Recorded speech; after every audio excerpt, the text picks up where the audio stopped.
I'm Brandon, 27, working 60-hour weeks at a tech startup that's barely staying afloat. Every day is a blur of meetings and deadlines while I struggle to make rent in a city that devours my paycheck. Last Tuesday, I collapsed during a presentation to investors. The doctor said it was exhaustion and dehydration. Then my dad called the hospital room and casually asked, "Is the $3,500 I send each month enough?" I froze, confused. "What allowance?" The line went silent for so long I thought we'd disconnected. If you're watching this from your comfortable couch, drop a like and subscribe. Trust me, you'll want to hear what happened next. I grew up in a quiet suburban neighborhood in Grand Rapids, Michigan. We weren't wealthy, but we were comfortable enough. My parents both worked decent jobs. Dad as an electrical engineer and Mom as an administrative assistant at a local high school. Our two-story house had a basketball hoop in the driveway where my younger brother Jason and I would play until the streetlights came on. Those were simple times when family meant security, and I never thought about things like rent or utility bills. Everything changed when I was 16 and Jason was 14. The arguments had been increasing for months, but I still wasn't prepared when Dad sat us down and explained that he and Mom were getting divorced. 2 weeks later, he moved out, and 3 months after that, he relocated to Arizona for a new job. The court granted Mom primary custody, which meant Jason and I stayed in the family home, though it never felt the same. Despite the distance, Dad made an effort to stay connected. We had weekly phone calls where he'd ask about school sports and my plans for the future. He never missed a birthday or Christmas, always sending thoughtful gifts that showed he still remembered who I was becoming. When I made it onto the honor roll, he flew back just to take me out to dinner and tell me how proud he was. My relationship with Mom was different. After the divorce, she seemed to pour all her attention into Jason. While I got lectures about responsibility and independence, Jason received endless support and understanding. When I needed new basketball shoes, Mom said I should save my allowance. But when Jason wanted the latest gaming console, she somehow found the money. I told myself it was because he was younger and needed her more, but the pattern continued as we got older. I graduated high school with a decent GPA and got accepted to Michigan State University. Dad offered to help with tuition, but Mom insisted that college students should learn financial independence. So I took out loans, worked 20 hours a week at the campus bookstore, and picked up extra shifts delivering pizzas on weekends. Meanwhile, Jason got a new car for his 16th birthday.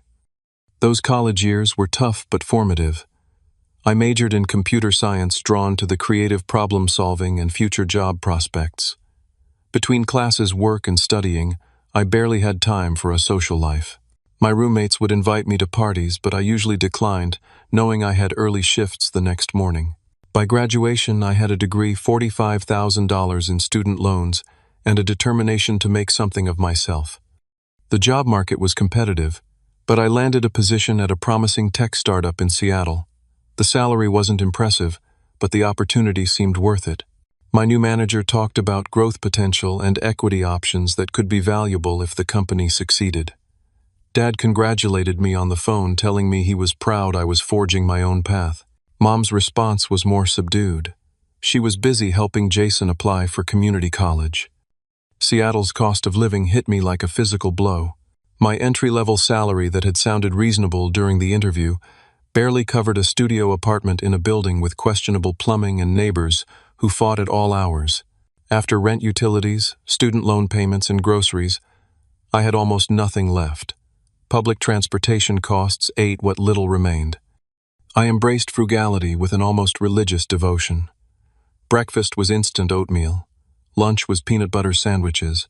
I packed myself, and dinner was usually rice with whatever protein was on sale that week. Haircuts became a luxury I could only afford every 3 months. When my coworkers invited me for happy hour, I'd claim I was busy rather than admit I couldn't afford a single beer.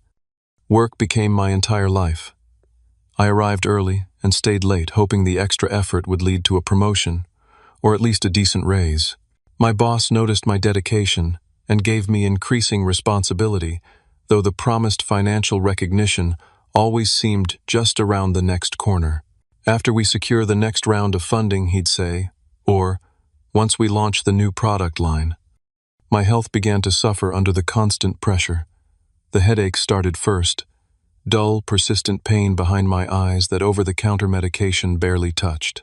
Then came the insomnia, lying awake, worrying about bills while exhaustion pulled at my bones.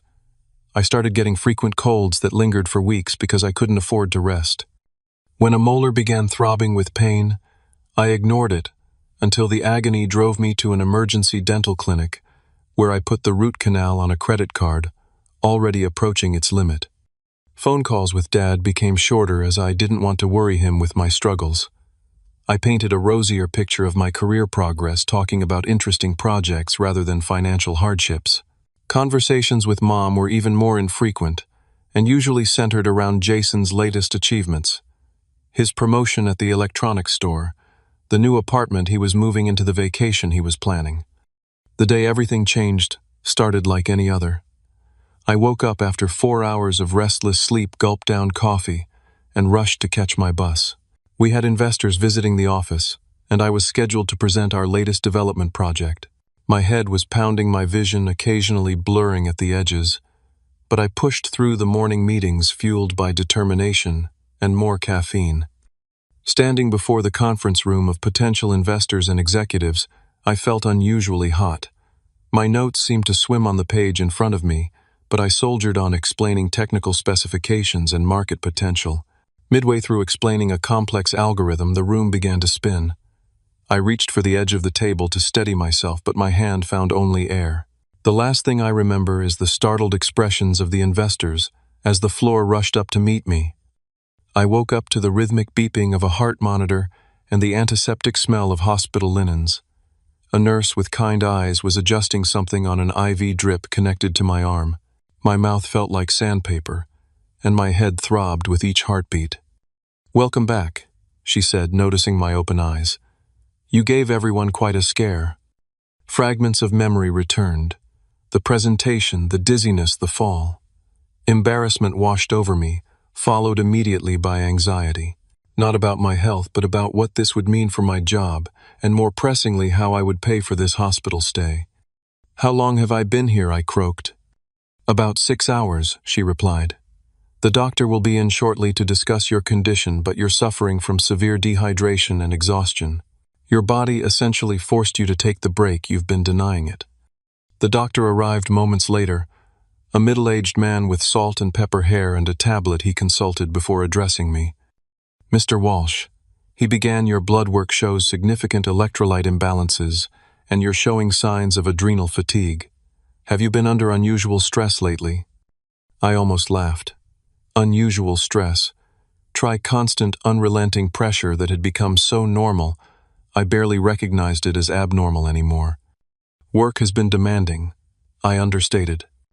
"And your eating habits, sleep patterns." I reluctantly described my typical day, the long hours, minimal food, and insufficient rest. The doctor's frown deepened with each detail. "Brandon, your body can't sustain this pattern. You're 27, not invincible. I'm recommending at least 3 days of rest, proper nutrition, and follow-up appointments." As he continued outlining a recovery plan that seemed utterly incompatible with my reality, my phone buzzed on the bedside table. It was my dad. "I need to take this," I said, reaching for the phone. The doctor nodded. "I'll check on you again before discharge. Think about what I've said." I answered the call, expecting the usual quick check-in, but Dad's voice carried unusual urgency. "Brandon, your work called me as your emergency contact. What happened? Are you okay?" "I'm fine, Dad," I assured him, downplaying the situation. "Just overdid it at work. Mild dehydration, nothing serious." He didn't sound convinced. "This isn't like you, Brandon.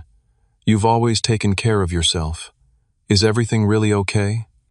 There was genuine concern in his voice, and for a moment I considered telling him everything: the financial struggles, the exhaustion, the growing sense that I was drowning.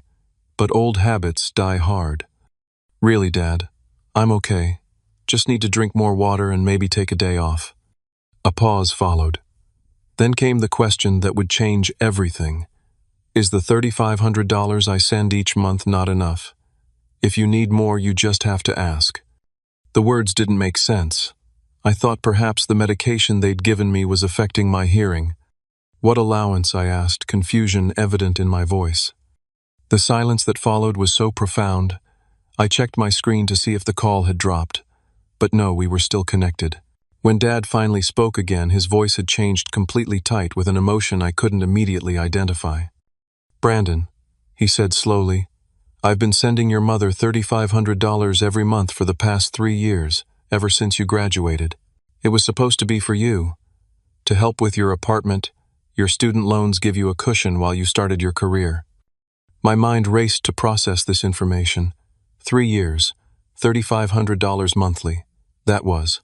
I couldn't even do the math in my current state, but it was a substantial amount. Money that could have prevented everything I'd been through. "Dad, I never received any money from you or Mom since I started working." Another long pause. "After the divorce, your mother and I agreed that I would provide financial support for you kids through college and into early adulthood. For Jason, I've been contributing to his college fund. For you, once you graduated, we agreed on the monthly allowance. I've been sending it directly to your mother's account for the past 3 years." The implication hung in the air between us. My throat tightened as pieces began falling into place. Mom's new car last year, the kitchen renovation, Jason's seemingly endless supply of new electronics and clothes. "I need to go," I said abruptly as a nurse entered with discharge paperwork. "I'll call you back." The next hour passed in a blur, signing forms, receiving prescriptions, listening to care instructions that barely registered. All I could think about was the money, my money, over $100,000 that could have changed everything about my struggle these past years. As I hailed a rideshare outside the hospital entrance, the driver asked if I was all right. I must have looked as shell-shocked as I felt. "Just tired," I replied, giving him my address. But exhaustion had nothing to do with the hollowness spreading through my chest. It was something far worse. The first tremors of betrayal from the person who was supposed to protect me most. My apartment felt smaller and shabbier than ever as I let myself in, still weak from my hospital stay. The single window faced a brick wall, barely letting in any natural light. The second-hand futon that doubled as my bed was unmade, and dishes from yesterday's hurried breakfast cluttered the tiny sink. This wasn't just a temporary living situation anymore. This represented 3 years of unnecessary struggle. I sank onto the futon, my discharge papers falling to the floor. 3 years of $3,500 monthly, $126,000 total. The number was almost incomprehensible. That amount could have paid off my student loans entirely. It could have meant a decent apartment, proper healthcare savings for the future. It could have changed everything. My first instinct was to check my bank accounts illogically, hoping there might have been some massive misunderstanding. I opened my laptop and logged into my checking account, scanning months of transactions. Nothing unusual appeared, just my modest paychecks going in, and bills going out with the balance perpetually hovering just above zero. I checked my savings account next, which contained exactly $872. My emergency fund that never seemed to grow because emergencies kept happening. No mysterious deposits. No evidence of the money Dad claimed he'd been sending for 3 years. I pulled up old emails, searching for any mention from Mom about financial support. Nothing. In fact, the last time I'd asked for help, when my car had broken down beyond repair 6 months after moving to Seattle, Mom had lectured me about financial responsibility and suggested I take the bus instead. I'd been doing exactly that ever since. The evidence was becoming clear, but I needed to hear it from Mom herself. I picked up my phone, noticed 3 missed calls from Dad, and dialed Mom's number instead. She answered on the 4th ring, her voice carrying its usual distracted tone. "Brandon, this is unexpected. Is everything okay?" "Not really," I replied, trying to keep my voice steady. "I'm calling about the money Dad's been sending for me." A beat of silence followed.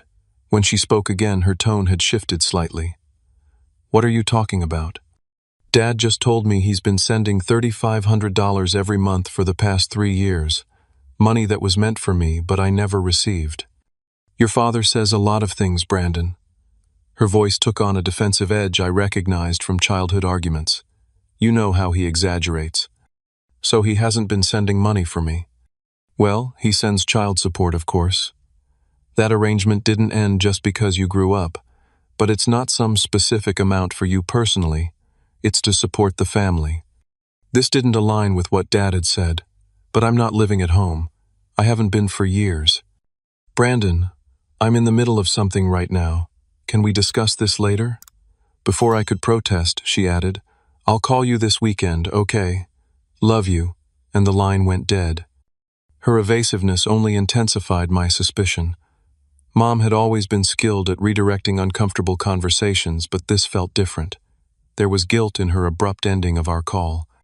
I needed concrete evidence. I texted Dad, Can you send me proof of these payments you've been making? His response came quickly, logging into my bank now. We'll email statements. While waiting, I recalled other financial discrepancies over the years.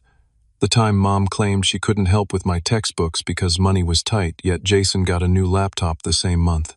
Or when she said she couldn't visit me in Seattle because flights were too expensive, then posted Facebook photos from her weekend trip to Las Vegas with her friends. Dad's email arrived with attachments. Bank statements showing consistent monthly transfers of $3,500 to Mom's account dating back exactly 3 years.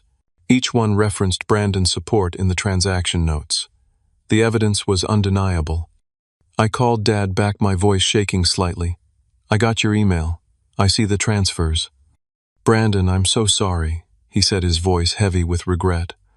I never thought to verify you were receiving the money. When you never mentioned it, I assumed you were being responsible, maybe saving it or investing. It never occurred to me. He trailed off. It's not your fault, I assured him, though part of me wished he'd checked sooner. But I need to understand what happened. Of course. What are you going to do? Confront Mom, I said. A plan already forming. In person. After ending the call, I booked the cheapest flight to Grand Rapids for Friday afternoon using most of my meager savings. I then called my manager at work, explained the family emergency, and requested 2 personal days. Given my recent collapse, he didn't argue. I called Mom back, but the call went straight to voicemail. Rather than leave a message, I texted her, Flying home this weekend. Need to talk in person. Her response came hours later. Looking forward to seeing you. Jason will be excited too. The casual tone of her message with no acknowledgement of our earlier conversation fueled my determination. This wasn't going to be a pleasant family reunion, but I needed answers. The flight to Michigan gave me time to organize my thoughts and evidence. I had Dad's bank statements printed out, along with a list of questions I needed answered. What had happened to the money? Why had she kept it from me? How could she watch me struggle financially, while apparently using my support money for herself and Jason? When my plane landed Friday evening, I rented a car rather than asking for a pickup. I wanted the freedom to leave when I needed to, anticipating this wouldn't be a peaceful visit. Driving through my old neighborhood felt surreal. Fall leaves carpeted lawns and Halloween decorations adorned porches. My childhood home came into view, the 2-story colonial with green shutters and the basketball hoop still standing in the driveway. But something was different. A brand new SUV sat in the driveway. Definitely not the sensible sedan Mom had driven for years. I parked on the street and approached the house, slowly steeling myself for what was to come. Before I could knock, the door swung open and Mom stood there smiling as if this were any normal visit. Brandon, you're earlier than I expected. She moved to hug me, but my stiff posture made her pause. Are you still not feeling well? Jason mentioned you were in the hospital. So they'd been talking about me. I'm fine, I replied, stepping past her into the house. Where is Jason? He'll be here soon. He doesn't live here anymore. Has his own place across town, but he comes for dinner most Fridays. I nodded, taking in the house's interior. The living room had new furniture, and the kitchen, visible through the archway, had been remodeled with granite countertops and stainless steel appliances. Small changes individually, but collectively they painted a picture of financial comfort that contrasted sharply with my struggling existence. Nice renovations, I commented. When did you do all this? Oh, gradually over the past couple of years, Mom replied, seemingly oblivious to my tone. Would you like something to drink while we wait for Jason? Water is fine, I said, following her to the kitchen. We engaged in strained small talk about her job and neighborhood gossip while I sipped my water. I was just about to broach the real reason for my visit when the front door opened again. "Mom, you wouldn't believe what Henderson said at work today." Jason's voice cut off as he entered the kitchen and saw me. "Brandon didn't know you were coming." His surprise seemed genuine, but there was something else in his expression. Wariness, perhaps. My response died in my throat as I took in my younger brother's appearance. Designer jeans, an expensive-looking watch and keys to what appeared to be a high-end car dangling from his finger. This was not the look of someone struggling financially. "Nice car," I said, instead of a greeting. "New. Got it a few months ago," Jason replied with a hint of pride. "Custom modifications just finished last week. Must have cost a fortune," I observed. An uncomfortable glance passed between Jason and Mom. In that moment I knew. They both knew exactly what had happened to my money. "Let's eat dinner," Mom interjected brightly. "I made your favorite lasagna, Brandon." As we moved to the dining room, I noticed more signs of affluence. A new large-screen TV in the adjacent family room, and through Jason's open backpack, I glimpsed what looked like high-end gaming equipment. The pieces were falling into place, creating a picture I didn't want to see, but could no longer ignore. My $3,500 monthly hadn't disappeared into thin air. It had been funding a comfortable lifestyle for my mother and brother, while I worked myself to the point of collapse. Dinner was excruciating. Mom prattled on about neighborhood gossip while serving lasagna on what appeared to be new dinnerware. Jason alternated between texting under the table and boasting about his job at the electronics store where he'd recently been promoted to assistant manager. "The employee discount is awesome," he explained, helping himself to seconds. "Got my whole gaming setup for practically wholesale." I pushed food around my plate, appetite gone. The $3,500 monthly that could have changed my life had apparently been funding Jason's hobbies and Mom's home improvements. "So Brandon," Mom said, "you never mentioned why you suddenly decided to visit. Is everything okay with your job?" The opening was perfect. I set down my fork and looked directly at her. "Actually, I came to ask about the $3,500 Dad has been sending for me every month for the past 3 years. The clatter of Jason's fork against his plate was the only sound in the sudden silence. Mom's smile froze, then slowly faded. "I don't know what you're talking about," she said finally, but her voice lacked conviction. I pulled the bank statements from my jacket pocket and laid them on the table. "These say otherwise. 3 years of monthly payments from Dad, specifically designated for me." Mom glanced at the papers but didn't touch them. Jason, however, leaned forward to look, then quickly sat back, his expression closing off. "Your father and I had an arrangement after the divorce," Mom said carefully. "He sends money to help with family expenses." "But I haven't been living at home for years," I countered, "and these payments started after I graduated college and moved to Seattle." "Brandon, you don't understand how expensive it is to maintain a household." "You're right, I don't. Because I've been living in a studio apartment, I can barely afford working myself to exhaustion, skipping meals to make rent, while apparently my support money was being spent here." Jason shifted uncomfortably in his chair. Mom's eyes darted to him briefly before returning to me. It wasn't like that, she insisted. The money went into the family account. For emergencies like Jason's new car, or that gaming rig I saw in his backpack. Jason's face flushed. "Don't drag me into this. It's not my fault you chose some low-paying startup instead of a real job." His words hit like a physical blow, not because they were true, but because they revealed how little he understood about my life.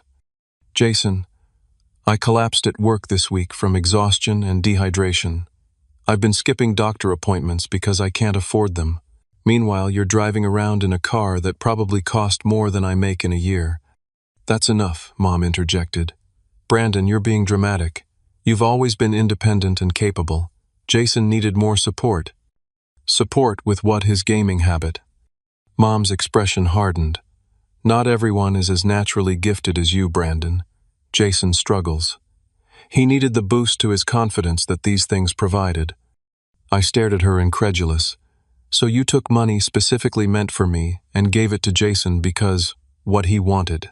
Expensive toys, and I was doing fine, drowning in student debt and working 60-hour weeks." "Don't talk to Mom like that," Jason snapped. It's not her fault you moved across the country and barely keep in touch. I barely keep in touch because I'm working constantly to survive.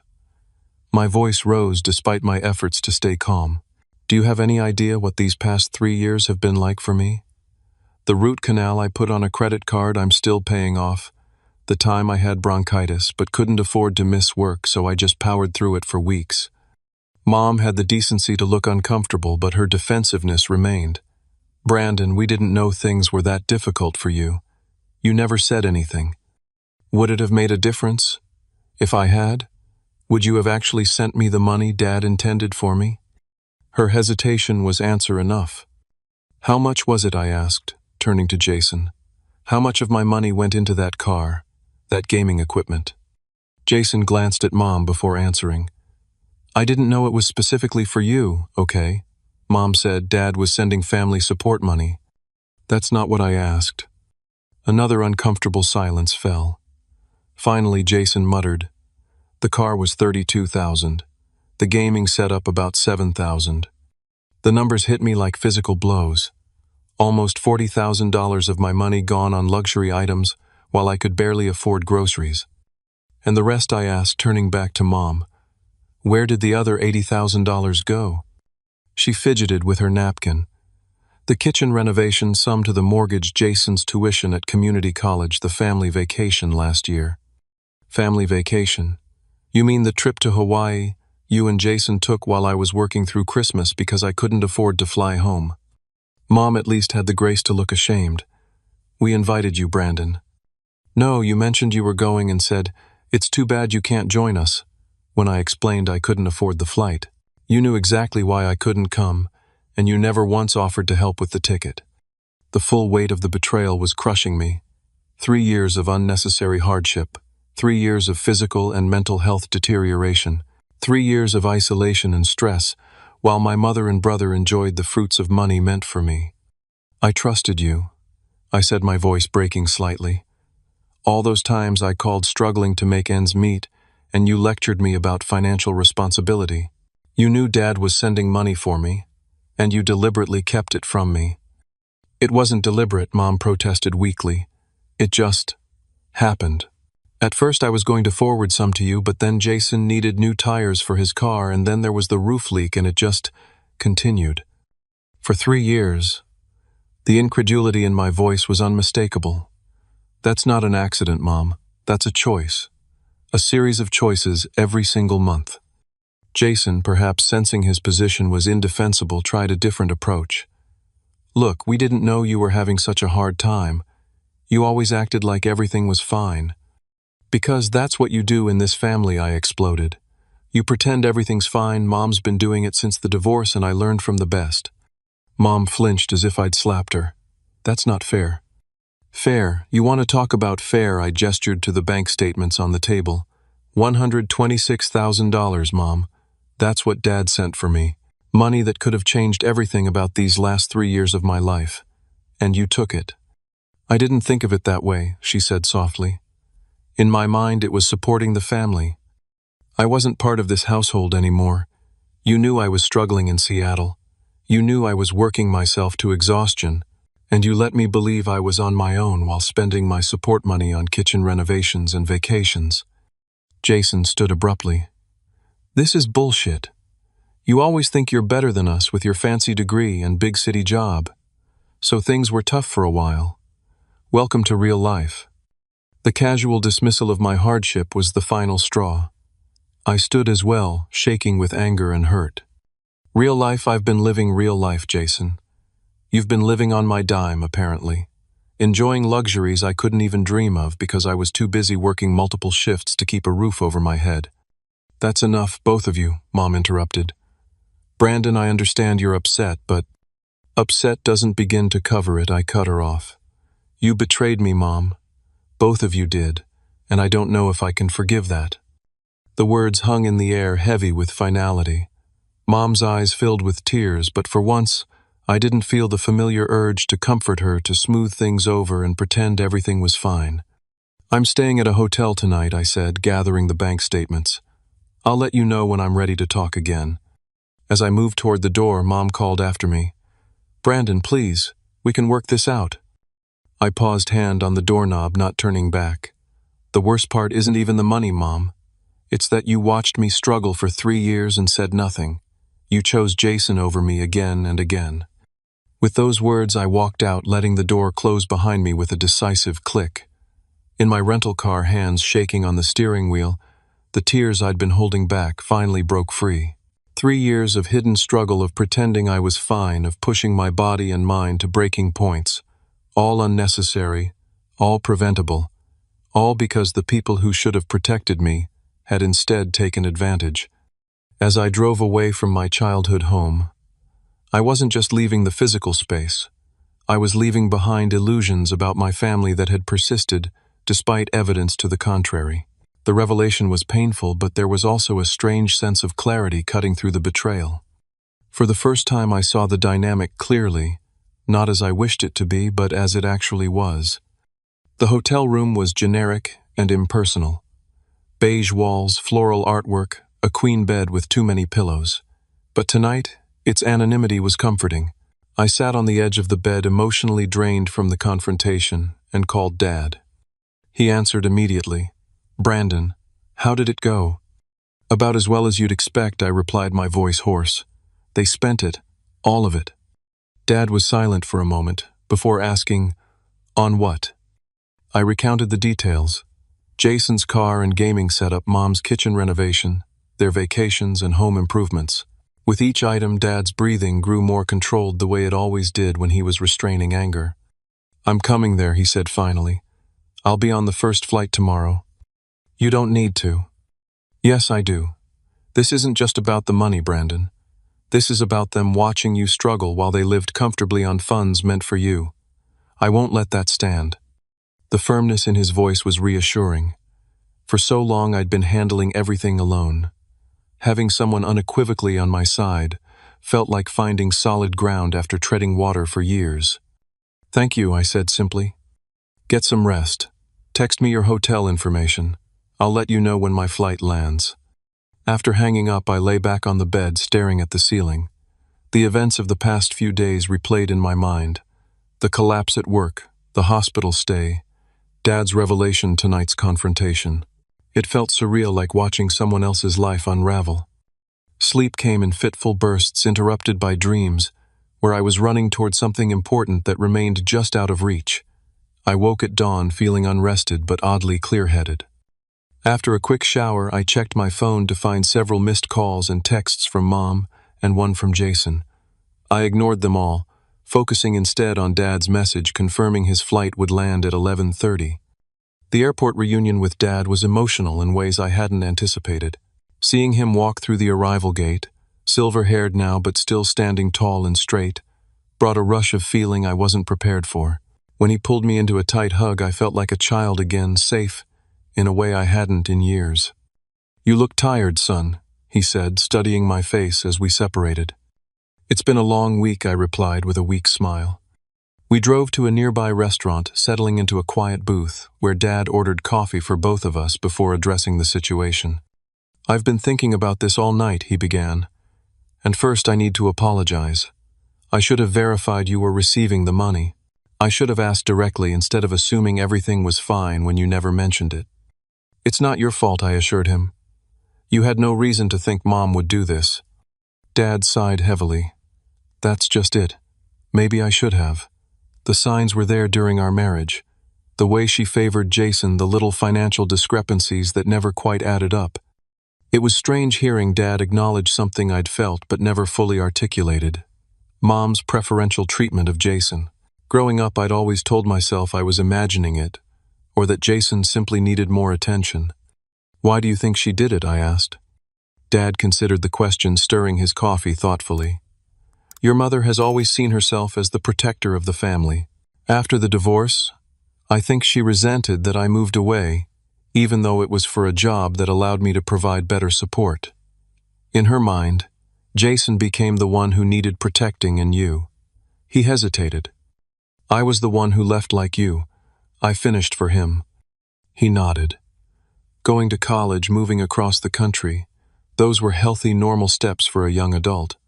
But I think in your mother's mind they represented rejection. so she punished me by taking my support money and giving it to Jason. I don't think she saw it as punishment. More like redirection of resources to where she thought they were needed more.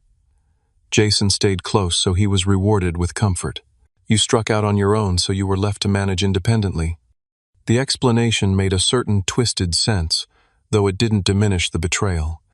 What happens now? I asked. First, we consult with a lawyer. What your mother did may constitute fraud. She received money under false pretenses. Then we address your immediate needs. You mentioned medical bills, student loans. The practical approach was comforting. After years of struggling alone, having someone help plan a path forward felt like a weight lifting. After lunch, we met with a lawyer Dad had contacted before flying out. The consultation was sobering. While we had a solid case, the lawyer warned that pursuing legal action against family members often resulted in permanent rifts. Additionally, recovering the full amount could be difficult if the money had already been spent. You have options, the lawyer explained.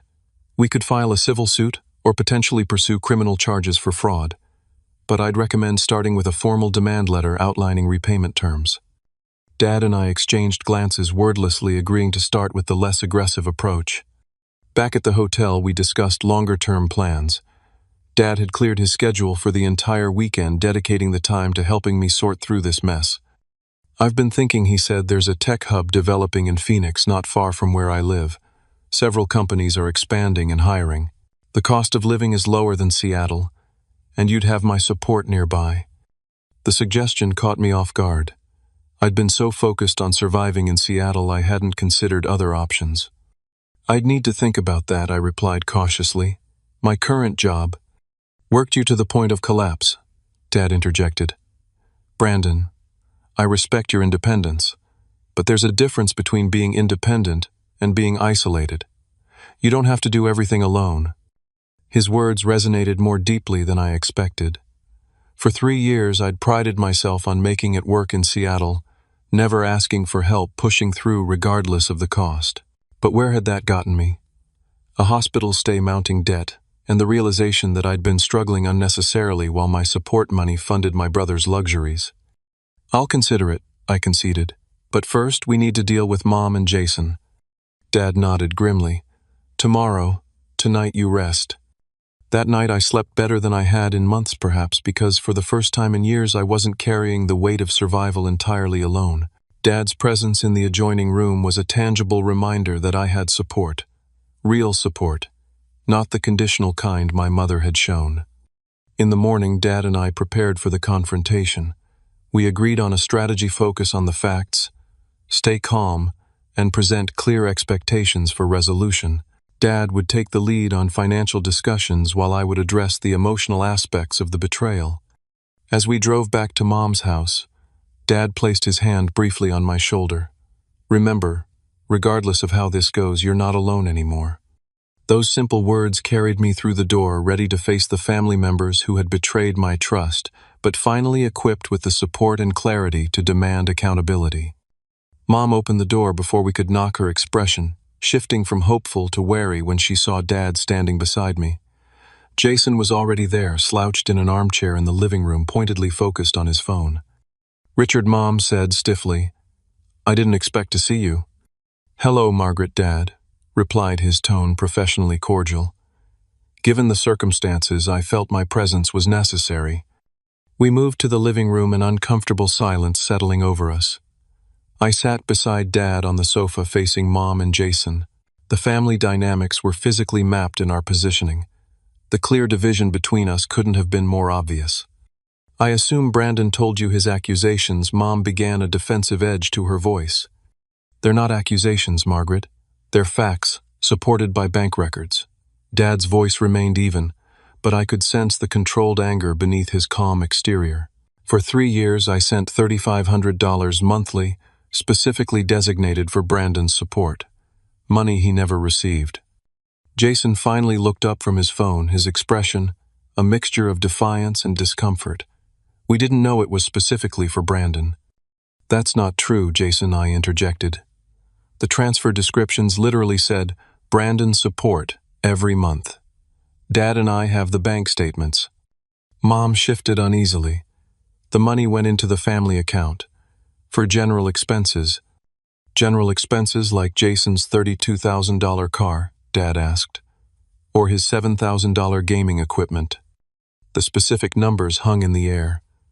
Mom's face flushed as she realized we knew exactly how the money had been spent. Let's be clear about what happened here, Dad continued. Over the past 3 years, I sent $126,000 intended for Brandon's living expenses, student loans, and savings. Instead, that money was used for home renovations, luxury items, and vacations that Brandon wasn't even invited to join. While I was working 60-hour weeks, I added skipping meals, postponing medical care, and barely making rent in a studio apartment with questionable plumbing. Mom's eyes darted between us, perhaps finally understanding the gravity of the situation. We didn't realize things were that difficult for you, Brandon. You didn't ask, I replied simply. And when I did mention struggles, you lectured me about financial responsibility.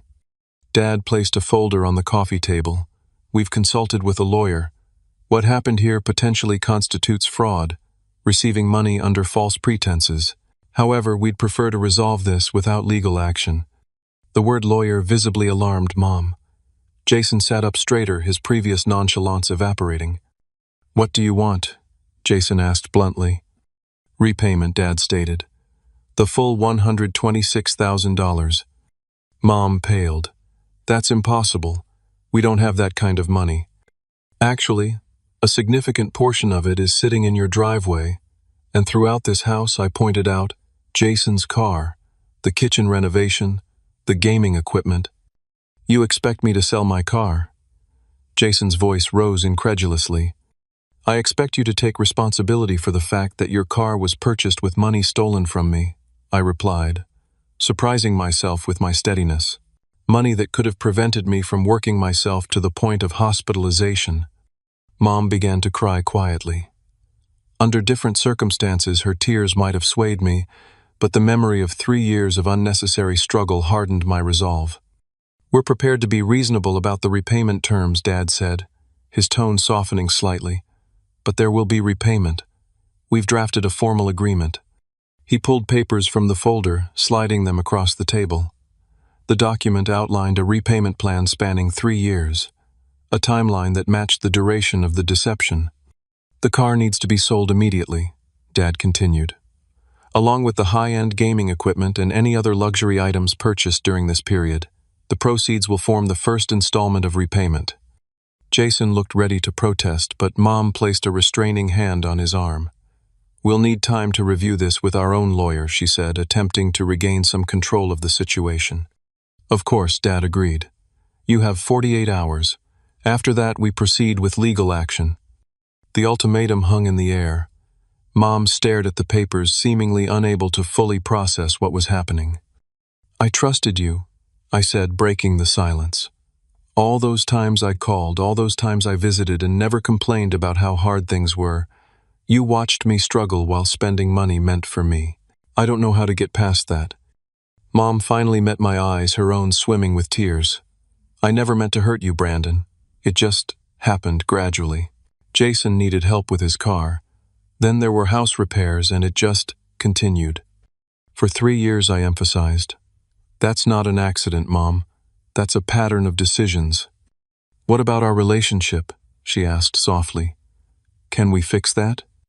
The question caught me off guard. In my focus on the financial betrayal, I hadn't fully processed the emotional aftermath. Could I forgive her? Should I? I don't know, I answered honestly. Right now I need space and time, and I need to see actions, not just apologies. Jason had remained uncharacteristically quiet during this exchange, but now he spoke up. I'll sell the car, he said unexpectedly, and the gaming stuff. His sudden capitulation surprised everyone, including himself, judging by his expression. I didn't know the money was specifically for you, he continued, addressing me directly for the first time. But I should have questioned where it was coming from. No assistant manager job explains the kind of spending Mom allowed. It wasn't a full apology, but it was more self-awareness than I'd expected from my brother. For the first time, I saw a glimmer of the person he might become if forced to face consequences. The meeting concluded with Mom signing the preliminary agreement, acknowledging the debt, and committing to the first steps of repayment. As Dad and I prepared to leave, she asked quietly, "Will you come back for Christmas?" The question, so normal, so familial, contrasted sharply with the legal documents and tense negotiations of the past hour. I didn't have an answer for her. "That depends on what happens between now and then," I replied. Outside in the rental car, Dad let out a long breath. "That went better than I expected." "You think they'll follow through?" "Jason might surprise us." "Your mother," he hesitated. "Margaret has always been skilled at rewriting reality to suit her needs, but with concrete deadlines and legal consequences she'll comply." That night back at the hotel I felt strangely at peace. The confrontation had been difficult but necessary. For the first time in years I had acknowledged the truth about my family dynamics, instead of making excuses for them. "What's your plan now?" Dad asked over dinner. "Go back to Seattle, give notice at my job, start looking for positions in Phoenix." I replied, the decision crystallizing as I spoke. "I need a fresh start." Dad smiled, the first genuine smile I'd seen from him all weekend. "My guest room is yours for as long as you need it." 2 days later, I boarded a plane back to Seattle, leaving behind the remnants of childhood illusions, but carrying with me a new understanding. Mom and Jason had made the first installment on the repayment plan. Jason had already listed his car for sale and surrendered the gaming equipment to a consignment store. Whether our relationship could be repaired remained to be seen. But for the first time, I was addressing the reality of my family, instead of the idealized version I'd clung to for years. Back in Seattle, I gave notice at my job, began packing my meager belongings, and scheduled a long-overdue physical with a doctor. The moving truck Dad helped me rent was small. After 3 years in the city, I had accumulated surprisingly little. As we drove away from my apartment building, I felt no regret, only a growing sense of possibility. 6 months have passed since that fateful hospital stay that changed everything.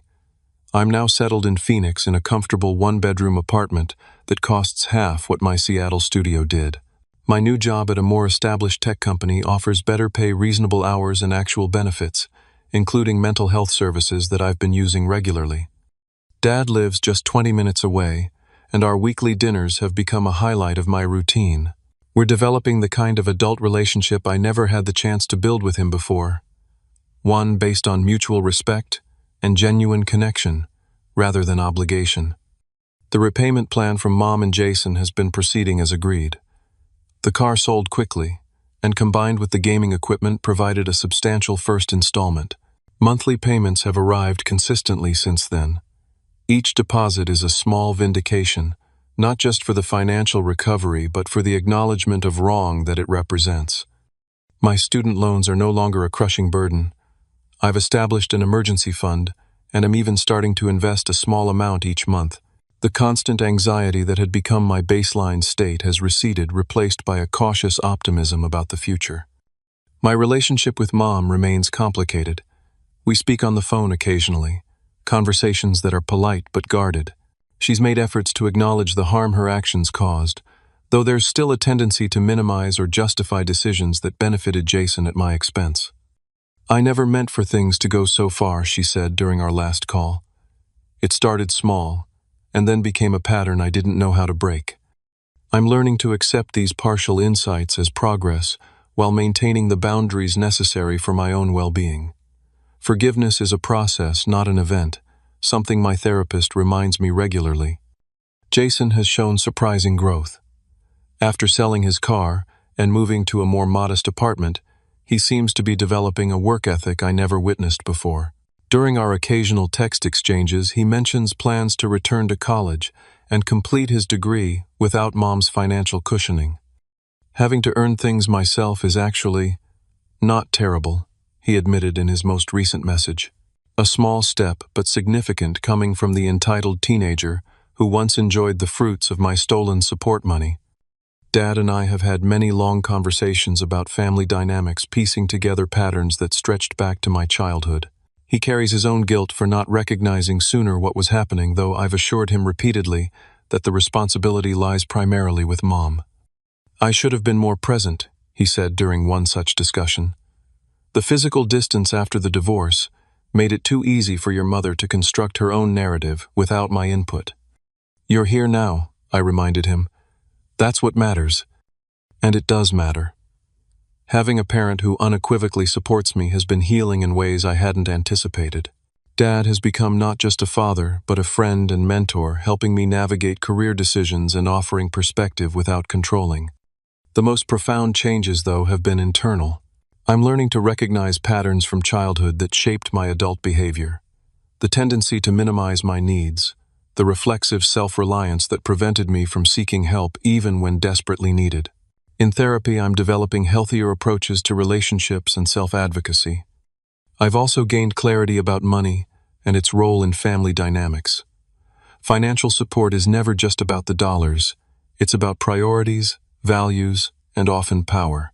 The way money flows within families reveals truths that words might conceal.